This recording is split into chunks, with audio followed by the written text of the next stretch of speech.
Es el silencio un cantor lleno de duendes en la voz, dice una hermosa canción popular. Y es así. Los silencios y omisiones muchas veces esconden los sentidos más profundos, los significados más sentidos, las verdaderas identidades.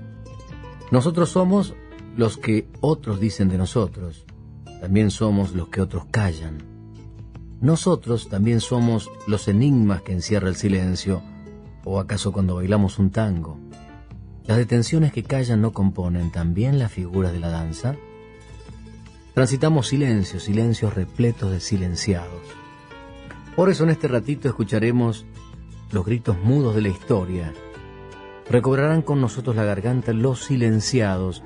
Nos iremos a otros tiempos, a otros hombres y mujeres.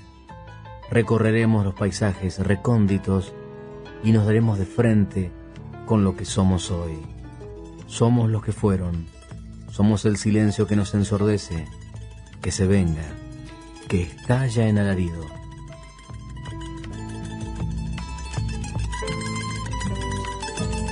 Y a esta hora de reflexión, nuevamente nuestra compañera y amiga Achu Díaz, la licenciada politóloga. ¿Cómo estás, Achu? Muy bien, ¿y usted? ¿Cómo anda? 10 puntos. Mejor un gemelo. Mire, mejor un gemelo. ¿Cómo está Gualeguaychú? ¿Está lindo? Bien, sí, muy lindo como siempre. Pensé que estamos tan cerca, ¿no? Para una escapada hay que ir más a A un termo de mate. ¿Sí, no? A un termo de mate estamos. Un termo de mate acá nomás. Bueno, hoy traemos otro personaje, otro protagonista silenciado por la historia, pero lo que hace Achu en este caso, siempre en este momento, es darle vida y color con su relato a muchos silenciados. Hoy, ¿de qué es el turno o cuál es la pregunta inicial que tiene la Achu, como me gusta decirle? Vamos a arrancar con una pregunta como siempre lo hacemos. Y la pregunta que te traje hoy y lo que vamos a hablar un poco, porque es lo que va a estar dando vueltas en toda esta charla, es la idea del árbol, ¿no? ¿Qué se te aparece a vos en la cabeza cuando hablas del árbol? ¿Qué imagen se te viene? ¿En qué pensás? ¿Qué es un árbol para vos? ¿O cuál fue el árbol más lindo que viste? Y un árbol, siempre me voy al recuerdo de mi infancia en la casa de mi abuela materna, la abuela Rosa, con un árbol maravilloso de naranjas. Ese árbol todavía sigue dando hermosas, maravillosas naranjas y cada vez que como una naranja de ahí cuando visito a mi tío Mario, es el mismo gusto y me trae automáticamente el recuerdo. Ese árbol es el árbol de la abuela. Es el árbol que te marcó. Sí, totalmente, el árbol de naranja de la abuela Rosa. Sí, la mayoría de los recuerdos asociados con los árboles tienen como eso de ser árboles grandotes, frondosos. Sí. En el medio de un bosque o de un monte. O como tu recuerdo, que tienen que ver con un árbol lleno de fruto, que te trae el recuerdo del sabor. Sí, sí. Siempre es como que el árbol es esa figura inmensa, ¿no? Que acapara, que contiene. Pero no todos los árboles son así. No todos los árboles del monte son tan grandes, ni tan soberbios, ni tan poderosos, ni tan coloridos. Y hoy el árbol que nos convoca y que ha convocado tantas lágrimas y tantas risas y tantos recuerdos es el espinillo. El espinillo. El espinillo. ¿Cómo es el espinillo? El espinillo es el árbol que crece en todo el monte litoraleño. Es un árbol chiquito, muy petizo, tupido, espinoso, que bien se puede confundir con un arbusto, casi un yuyo. Y no suele tener mucho valor. De hecho, lo cortan y lo usan para leña. Se hacen unos muy ricos asados con espinillos. Mirá. Pero el espinillo es como un árbol de poca pretensión, aparentemente. Sí. No crece mucho, no da mucha sombra. Pero es característico. Vos lo ves y dices, este es un espinillo. Sí. ¿Y a colación de qué nos trae el espinillo? ¿Quién el espinillo nos va a dar voz hoy? El espinillo para mí es Don Orlando Raffo, y de él vamos a hablar hoy. Don Orlando Raffo. Contame un poquito, ¿quién era? Bueno, Don Orlando Raffo fue un trabajador del frigorífico de allá de Gualeguaychú, que nació más o menos en la década del 20, por ahí, de una familia muy humilde, se casó muy jovencito con otra trabajadora del frigorífico, como era muy común en la época, y formó una numerosa familia de varios hijos y era delegado sindical ahí en el frigorífico. Así que fue uno de los pocos gualeguaychuenses que estuvo acá el 17 de octubre de 1945, cuando se dio todo ese fenómeno en la Plaza de Mayo y demás. Él tenía su foto con la columna del frigorífico Gualeguaychú que habían venido para acá. Mirá vos. Así que era un orgulloso delegado sindical. Y en esa época el frigorífico cobraba un protagonismo en Gualeguaychú, ¿no? Imagino que todo el mundo trabajaría ahí, o gran parte, daba mucho trabajo. Sí, en la década del 40, 50 los frigoríficos tuvieron un rol muy importante. Antes también, pero fue como un boom de la producción carnífera en ese entonces, y también el frigorífico era en estos pueblos las fábricas que le permitían a los trabajadores una movilidad social ascendente.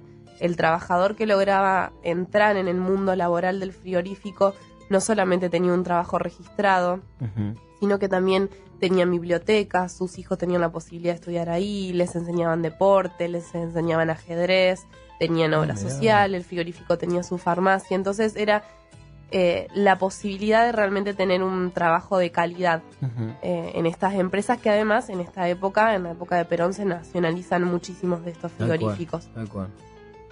Y bueno, Don Orlando. Don Orlando vivió ahí, transcurrió su vida entre las cámaras del frigorífico, y él siempre se jactaba mucho de haber sido un sindicalista que se jubiló con la misma bicicleta con la que entró a trabajar al frigorífico. Era como uno de sus mayores orgullos poder decir eso. Hombre de pesca también, como buen entrerriano, cebador de mate amargo. Y hace más o menos 15 años atrás, una noche, para que nadie lo retara, Don Orlando fue con un espinillo chiquitito, con un gajo, a la Plaza Belgrano de mi ciudad a plantar ese arbolito en la oscuridad, en el silencio.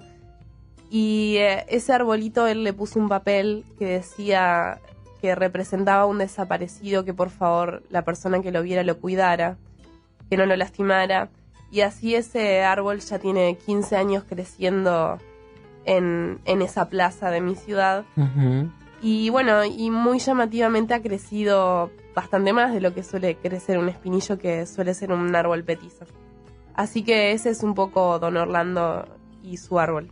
¿Y el árbol le puso un nombre? ¿O no? Sí, el árbol hoy se llama Lito Raffo, que es uno de los hijos de Don Orlando. Y fue en su honor que él decidió esa noche a hurtadillas ir a plantarlo a la plaza.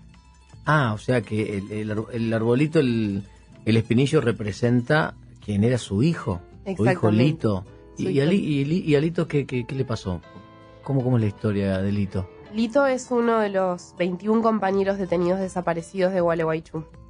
Lito había entrado al seminario cuando tenía 9 años, porque en esa época los niños supuestamente ya podían discernir si querían ser sacerdotes o no, entonces había ido al seminario, pero cuando terminó el secundario se había dado cuenta de que no tenía vocación sacerdotal, entonces se viene a estudiar a Buenos Aires, a la Universidad de Buenos Aires, arquitectura. Y ahí arranca su militancia política, y en 1977 es secuestrado y desaparecido. Mirá. Y nunca más se tuvo registro sobre Lito. Sus padres se enteraron, don Orlando y doña Lola, y eran gente muy querida en Gualeguaychú. Entonces movieron todos sus contactos en las parroquias, en el ejército, para saber si podían dar con más o menos qué le había pasado a Lito, y no lo pudieron hacer. Y ellos siempre el dolor y lo que los aquejaba mucho era no poder tener una placa, un lugar en el cementerio donde ir a llevarle flores. Entonces, de alguna manera, don Orlando quiso tener este lugar sagrado para él en memoria de su hijo, y le pareció correcto que sea un espinillo plantado en la plaza frente a la parroquia donde Lito transcurrió sus primeros años de vida y donde había comenzado todo este discernimiento. Y me imagino el dolor de Orlando durante toda su vida. ¿Orlando falleció? Sí, don Orlando falleció hace 2 años atrás, justo un año después que un grupo de jóvenes gualeguaychuenses, estudiantes acá en Buenos Aires, en esa condición compartida con Lito, que también era un joven provinciano estudiando en Buenos Aires, con todo lo que eso implica, ¿no? Todos los sueños, los anhelos, los proyectos que uno hace cuando abandona el Pago Chico para venirse a la ciudad. Hay un tema de Mario Bofill que habla del estudiante del interior, que todos nos hemos identificado cuando venimos del interior y porque Buenos Aires, digamos, te recoge, pero también tiene bastantes trompadones, te da a veces. Es difícil, ¿no? El alquiler, el trabajo, otra idiosincrasia, otra manera de ver desde tu lugar donde naciste y decís, uy, mira que es el Obelisco, parece una pavada esto, pero a mucha gente nos ha sorprendido el Obelisco. Cuando era chiquito me ha sorprendido. Sí, Lito y un montón de otros gurises, changos, qué sé yo, chicos de todas las provincias que venían y vienen, y en ese momento de tanta efervescencia política y social, además de trabajar, porque eran hijos de trabajadores ellos también, entonces tenían que trabajar para poder estudiar, y además de estudiar y tener excelentes notas, además tenían este compromiso con la transformación social tan profunda, entonces también se dedicaban enteramente a eso. Y ¿nunca se encontró Lito? No lo pudieron encontrar. Y nunca hubo registro de si pasó por algún centro clandestino de detención. Así que cuando él se lo llevaron, fue realmente de esos casos de desaparición forzada total, ¿no? Porque no se pudo tener registro de él.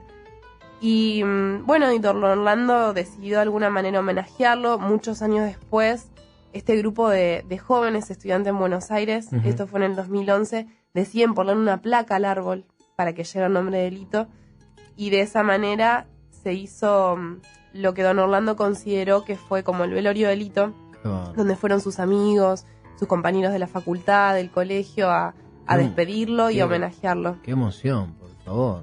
Y lo que es muy llamativo es que al año, como esperando este momento, ¿no? Este suceso, cuando fallece Don Orlando, sus restos son cremados y él había pedido que depositen sus cenizas a los pies de este espinillo.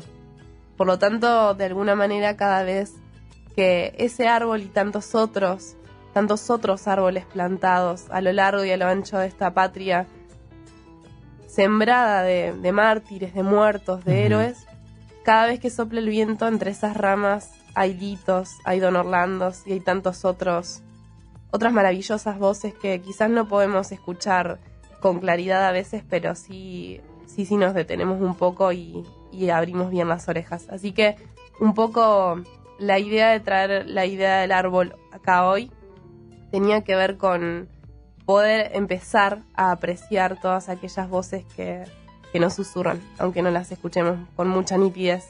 ¡Qué maravilla! Maravilloso el relato, Achu, te agradezco muchísimo. Muy lindo la vida de Orlando y la de Lito, que quizás como esto va hacia el universo, ¿no? La voz de uno, que sirva para que mucha gente también tome conciencia de todo lo que pasó en nuestro país y estas personas, como decías vos, mártires que fueron silenciados, tengan voz, y en este caso que vos traigas esto me parece maravilloso. Seguramente Don Orlando, Lito y también un amigo mío, Randolfo, que el jueves se convirtió en viento, seguramente van a andar susurrándonos hoy y siempre, así que es una buena forma de pensar a quienes queremos y nos han querido. Muchas gracias, licenciada Achu Díaz, con nosotros. ¿Y con qué canción te gustaría que nos introduzcamos un poquito más en esta historia? El viento me confió cosas. Es Confesiones del Viento de Liliana Herrero. ¿Cómo no? Ahí vamos.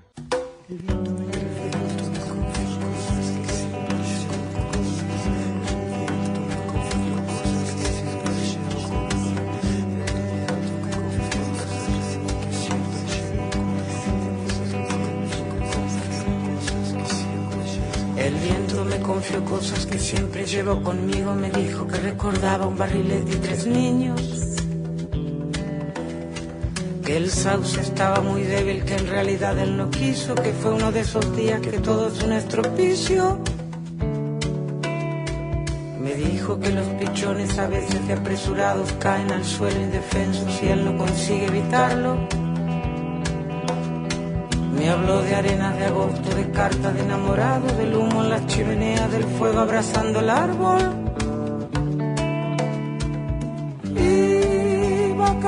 de culpa y seguía confesando. En su lomo de distancia no cabalgaba ni un pájaro. Era un fantasma ese viento, un alma en pena penando, y en ese telar de angustias tejió sus babas el diablo.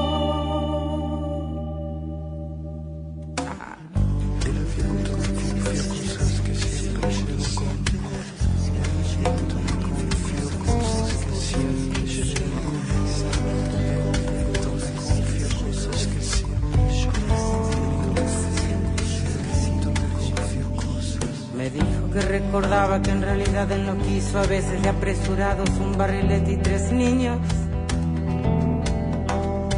Me habló de arenas al cielo y chimeneas al piso, de cartas de enamorados, que todo es un estropicio. Era un fantasma ese viento, tejió sus babas, el diablo iba quebrado de culpa y no consigue evitarlo. En ese telar de angustias, el fuego abrazando el árbol, el sauce estaba muy débil y seguía confesando. Le pregunté por las chapas del techo de los de abajo, dijo el hombre, de luchar para conseguir los clavos, en vez de hincarse a rezar para olvidar sus quebrantos o de sentarse a esperar regalos eleccionarios. Me sorprendió la respuesta, pero no quise atajarlo, pues cuando lleva razón, vaya, vaya quien quiere pararlo.